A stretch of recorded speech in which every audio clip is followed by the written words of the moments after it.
8 વર્ષથી અહીંયાના કલ્ચરલ એસોસિએશનના તત્વાવધાનમાં લોકલાડીલા ધારાસભ્ય શૈલેષભાઈ મહેતાના નેતૃત્વમાં જે ગરબા મહોત્સવનું અહીંયા આયોજન કરવામાં આવે છે,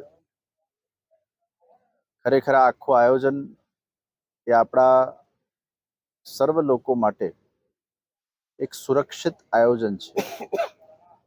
અહીંયા આવતા જ એક ખૂબ પોઝિટિવ એનર્જીનો અનુભવ થાય છે, સાત્વિક એનર્જીનો અનુભવ થાય છે.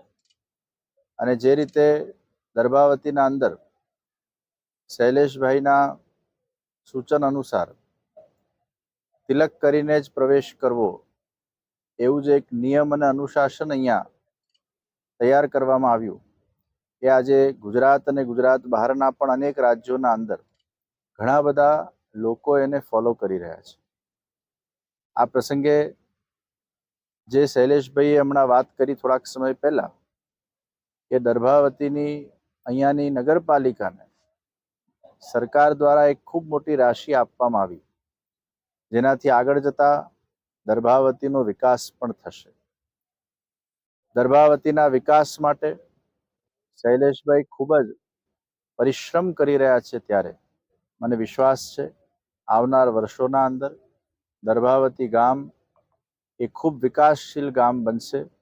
અહીંયાના લોકો વધુ સુખી બનશે, અહીંયાના લોકો વધુ સુરક્ષિત બનશે, એવો મને વિશ્વાસ છે. કલ્ચરલ એસોસિએશનના બધી જ આખી ટીમને, શૈલેષભાઈને, સર્વને ખૂબ ખૂબ શુભેચ્છાઓ, ખૂબ ખૂબ મંગલ આશીષ. શુભમ ભવતુ. અને આ વખતે ઓપરેશન સિંદૂરની થીમ પર જઈને તિરંગાનું ડેકોરેશન અહીંયા કરવામાં આવ્યું છે. અને સાથે જ ગાયક પલકબેન સોની વડોદરા શહેરમાં ખૂબ જાણીતા છે, એમનું ગાયકવૃંદ અહીંયા ગરબા ગવડાવી રહ્યું છે.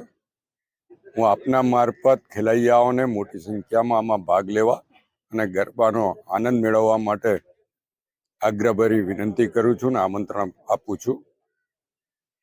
આ ગરબા મહોત્સવ દ્વારા જ આપણે આપણી એકતા અને સંગઠિતતા પુરવાર કરી શકીએ. ત્યારે તમામ સનાતન ધર્મ માનનારા, તમામ હિન્દુ ધર્મ માનનારાઓ એ તમામને હું આવકારું છું. પણ અહીંયાનો જે નિયમ છે કે તિલક કરીને જ પ્રવેશ મળશે.